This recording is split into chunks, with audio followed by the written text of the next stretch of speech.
नमस्कार. The contract marriage प्रेम लग्नानंतरचे भाग 12.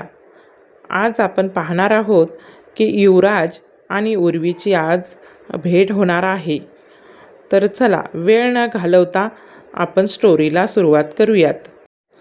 The sunshine hotel. ती फोटो बघत विचार करत बसली होती की युवराज आला. त्याला पाहताच तिने हात केला. तो तिच्याकडे आला. मग ते दोघे प्रायव्हेट सेक्टरकडे निघाले. बोल उर्वी, तू अचानक इंडियामध्ये कशी काय आली? आय मीन, काम होतं की? सहजच त्याने आपल्या मनातील शंका दूर करत तिला विचारलं. हो, कामही होतं आणि म्हटलं तू इंडियामध्येच आहेस तर तुलाही भेटून जावं, उर्वी त्याला स्माईल करत म्हणाली. बाकीचं नंतर बोलू, मला खूप भूक लागली आहे, आता काहीतरी खाऊन घेऊया, उर्वी म्हणाली. हां, ऑर्डर कर, मी फ्रेश होऊन आलोच, म्हणत युवराज उठून गेला. उर्वीने त्याच्या आवडीचे सगळे जेवण ऑर्डर केले. जेवता जेवता ते इकडचे तिकडचे बोलत होते. जेवण झालं तसं उर्वी मुद्द्याला हात घातला. सो युवराज, तू आता काय ठरवलं आहेस? तुमच्या लग्नालाही आता 6 महिने होत आले आहेत आणि तुम्ही मॅरेज कॉन्ट्रॅक्टही केलं आहे, उर्वी म्हणाली. हो, कॉन्ट्रॅक्ट मॅरेज आम्ही केलं आहे आणि त्यानुसार आम्ही काही दिवसात वेगळंही होऊ. पण ॲक्च्युली मी प्रियावर प्रेम करायला लागलो आहे, त्यामुळे मी आमच्या नात्याला एक चान्स द्यायला ठरवलं आहे, युवराज म्हणाला. तू तिच्यावर प्रेम करतो, पण तिच्या प्रेमात काय, तीही तुझ्यावर प्रेम करते का? उर्वी किंचित रागात म्हणाली. हो, मी पाहिलं आहे तिच्या डोळ्यात, तीही माझ्यावर खूप प्रेम करते, युवराज. तो असं म्हणताच तिला प्रियाचा प्रचंड राग आला. पण तिने स्वतःला कंट्रोल केलं आणि युवराजला म्हणाली. युवराज, मी तुझ्यावर खूप प्रेम करते. प्लीज आपल्या नात्यालाही एक चान्स देऊन बघ. मी तुला निराश करणार नाही, उर्वी डोळ्यात पाणी आणत म्हणाली. हे बघ, मला माहीत आहे तुझं माझ्यावर प्रेम आहे, पण माझ्या मनात तुझ्याबद्दल तशा काहीच फिलिंग्स नाही आहेत ज्या प्रियाबद्दल आहेत, युवराज म्हणाला. थोडा वेळ कोणी काहीच बोललं नाही. शेवटी शांतता सोडत युवराज म्हणाला. परवा घरी मला बेस्ट बिझनेसमन चा अवॉर्ड भेटल्याबद्दल पार्टी ठेवली आहे आणि त्या पार्टीमध्ये मी प्रियाला प्रपोज करणार आहे, युवराज म्हणाला. हो, मग त्या सक्सेस पार्टीमध्ये मला नाही बोलवणार का तू, उर्वी म्हणाली. हो, ये ना, तुला तर ॲड्रेस सेंड करतो, तो उगीच फॉर्मॅलिटी म्हणून म्हणाला. तिनेही सध्या शांत राहणं पसंत केलं तरच पुढची खेळी खेळता येणार होती. थोडा वेळ बोलून तो निघून गेला. तिकडे ती CCD मध्ये तन्वीचे वाट बघत बसला होता की त्याला पुढून येताना तन्वी दिसली. क्षणभर तो तिच्यामध्येच गुंतून गेला. तन्वी दिसायला सुंदर होती. उंच, गोरी, छोटं नाक आणि छोटे खांद्यापर्यंत येणारे कुरळे केस. ती पुढे येऊन बसली तेव्हा कुठे तो भानावर आला. सो काय आवडेल तुला? म्हणजे मी ऑर्डर देतो, संकेत म्हणाला. कोल्ड कॉफी सांग, तन्वी म्हणाली. दोघांनी कॉफी घेतली. तसं तन्वी म्हणाली. मला कसं काय बोलावून घेतलंस? काय महत्त्वाचं काम होतं? खूप महत्त्वाचं आहे, संकेत जरा नर्वस होत म्हणाला. हां, मग बोल, तन्वी म्हणाली. ते तन्वी, मी तुझ्यावर खूप प्रेम करतो, माझ्याशी लग्न करशील? त्याने डायरेक्ट बोलला. हे सांगायला एवढा वेळ घेतलास का? चक्क 4 वर्ष, ती लटका राग दाखवत म्हणाली. म्हणजेच तू तेव्हापासून माझ्यावर प्रेम करते? तो शॉक होत म्हणाला. हो, आणि घरचेही सगळे तयार आहेत. मी त्यांना आधीच सांगितलं आहे. लग्न केलं तर संकेतशीच नाही तर कोणाशीच नाही, तन्वी म्हणाली. मग मला युवराज असं का बोलला की घरचे तुझ्यासाठी मुलगा शोधत आहेत म्हणून, संकेत म्हणाला.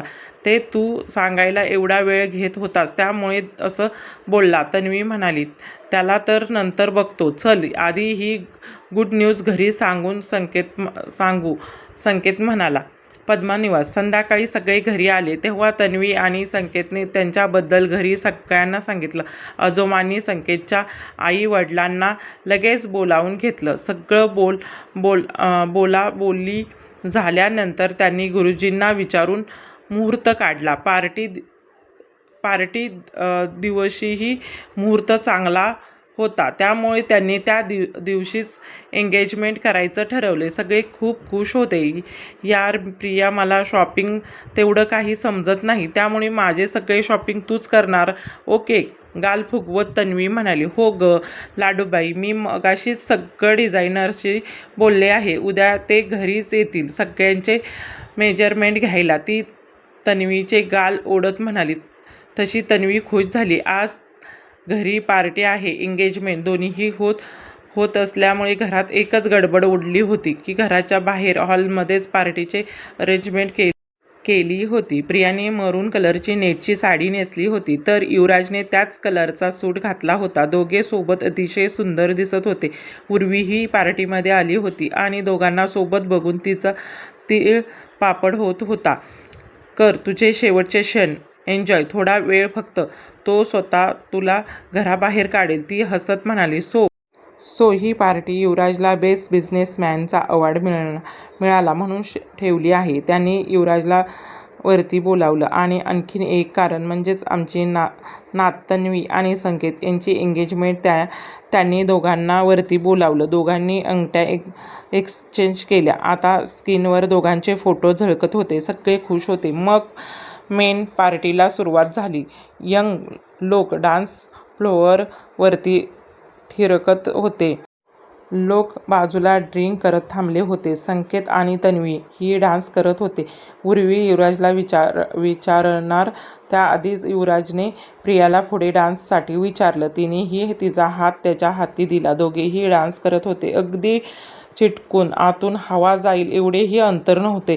त्यांचा स्पर्श आज तिला वेगळाच भासत होता आणि त्याचे डोळे तिला काहीतरी सांगत होते. दोघेही डान्समध्ये हरवले होते की अचानक म्युझिक थांबलं. काय झालं म्हणून सगळे इकडे तिकडे बघत होते, तर स्क्रीनवर एवढा वेळ तन्वी आणि संकेतचे फोटो झळकत होते. तिथे आता प्रिया आणि निहालचे हॉटेलमधले फोटो झळकत होते. याचा अर्थ काय वेगळाच काढला सगळ्यांनी.